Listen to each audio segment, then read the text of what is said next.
this season, and he is critical to the success of Gonzaga this year.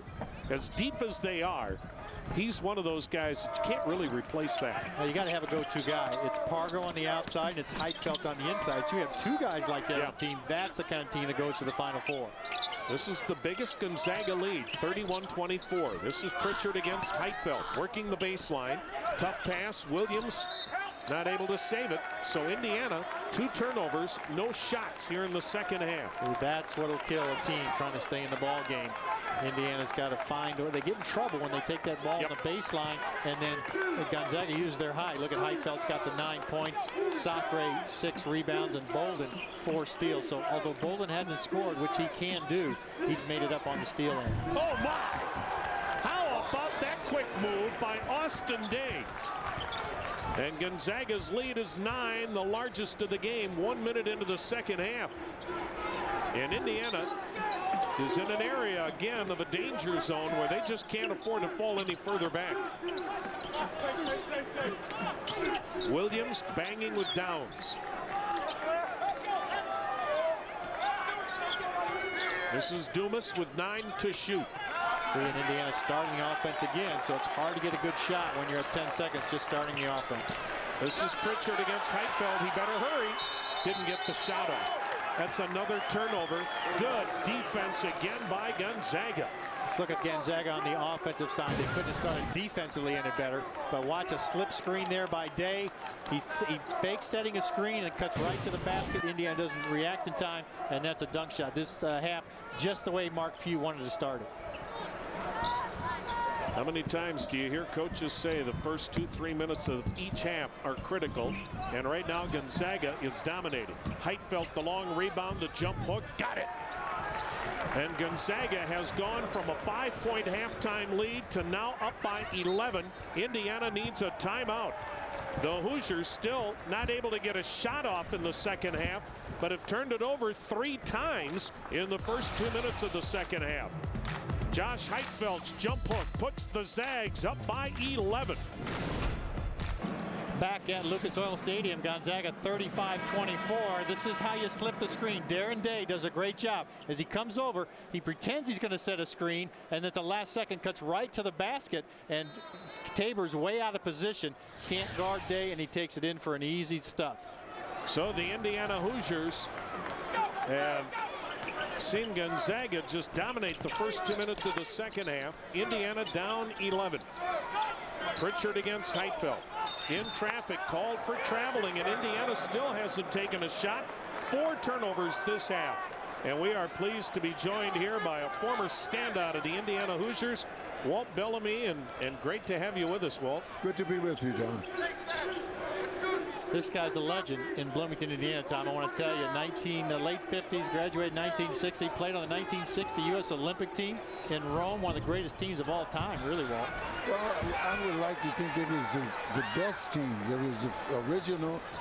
was the original Fabulous Five, if I must say, because we were all amateurs. The guys now are professionals, but we were amateurs, and we felt as though that we certainly was the greatest team.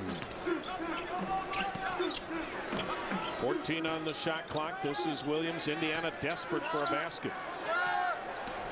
Dumas on the drive, the floater, tipped up by Tabor, and then Williams is fouled, getting a rebound. And pleased to have with us Walt Bellamy. And are you enjoying this one, Walt? I'm really enjoying the game, but more specifically, the amenities that Lucas Oil Stadium has is just fantastic for basketball.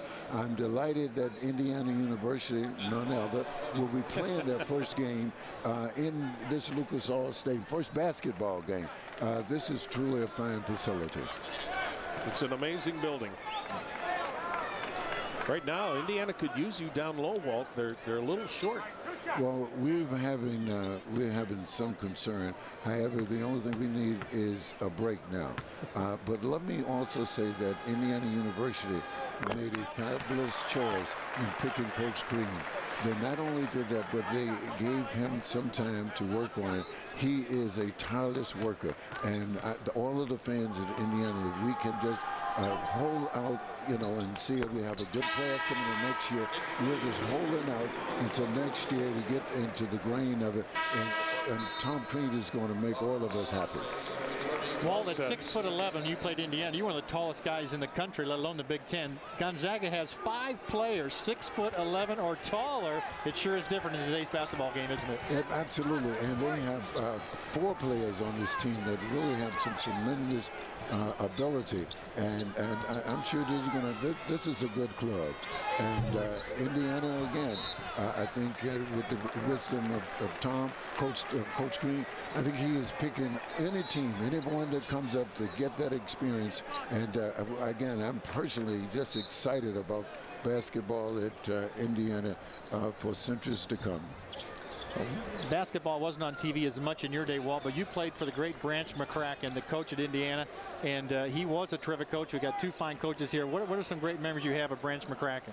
Well, every aspect of his coaching would be a memory, and I certainly don't want to be remindful of how diligently he worked to make players into men.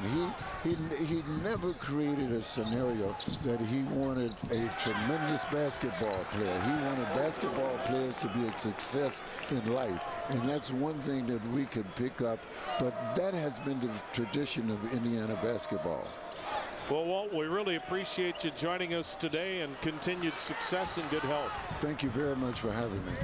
Another Indiana turnover, and right now Gonzaga trying to blow this thing open, leads by 11. This is Bolden, reverse layup, and he's had a couple of quick ones. Tom Crean is going to call another timeout. Too many mistakes by Indiana here in the second half, and it's leading to easy baskets. And you can see Tom teaching. He said he has never had to teach as much as he's had to teach this year when you have 9 freshmen. Let's watch the turnover now. There's the steal by Gonzaga. Pargo's got it, gets around Tabor. And then here's the play by Day inside, gets it easily to Bolden, and the layup. Good teamwork by Gonzaga on that clip. Well, and as we mentioned, John, as you look at the turnovers, 6 Indiana turnovers here in the first 4.5 minutes of the second half. And this is what Gonzaga can do to you. Everybody talks about them 82 points a game, but their defense maybe doesn't get enough credit, and how quickly in 2 or 3 minutes Gonzaga to take a close game into a blowout. That is hard to do, and it's got to have a lot to do with Mark Few in that locker room talking to his team, saying, fellas, this is not the way Gonzaga plays basketball, and show us what you got. And they came out in the second half, forced the turnovers, made the good shots on offense. They've taken the ball inside, Bolden on that reverse layup, and now Indiana's in trouble, down 13. Well, Mark Few has made Gonzaga one of the elite programs in college basketball. 10 straight trips to the NCAA tournament, and they've got a team that could get to the Final Four this year. But right now, Devin Dumas puts Indiana back to within striking distance with that long triple. Gonzaga still has not made a shot from behind the arc. And on days like that, you simply don't keep trying it. You work the ball inside. They did try that time, but Indiana came up with a steal. This is Moore attacking, and a partial block by Sacre. Here comes Bolden, 3-on-2. Micah Downs, got it! No basket, a charge on Micah Downs. Good Indiana defense. And a rare opportunity for a transition bucket there for Gonzaga blows up. Devin Dumas with the 3-ball. Indiana trailing the Zags by 10.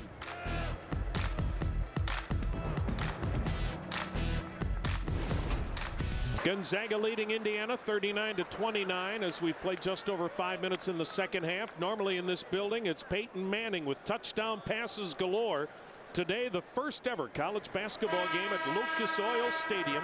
We're in one of the end zones where 5th ranked and unbeaten Gonzaga leads by 10 with John Laskowski. I'm Tom Hamilton, and a full day of basketball coverage here on the Big Ten Network. Plenty to come after this game, and right now the turnover bug again biting the Hoosiers. It started with Indiana in the first half, and now in the second half. First 5 minutes, they have 6 turnovers, 19 for the game, and that's their average per game, so they're going to exceed that today. Anything you credit that to, John? Is that youth? Well, yeah, it's youth. It's not playing together with your teammates. They all played on different high school teams last year. Well, nice pass that time from Dumas, and then Tabor got half. And Gonzaga stepped up their defense pressure as well to start this second half. Let's watch Dumas now. Tries to take it inside. He dishes it off, and the foul puts Tabor at the line. Second foul on Robert Sacre. Gonzaga can make fouls, though. Sacre gets 3 or 4 fouls. He comes out. Another 6'11" guy comes in. Indiana does not have that luxury. So this would have to have been a perfect storm for Indiana to stay in this ball game with the number of turnovers they have, the bad outside shooting percentage they have, and Gonzaga's really started the second half just the way Mark Few wanted them to. 6'8" senior Kyle Tabor, a 3-time academic All Big Ten performer.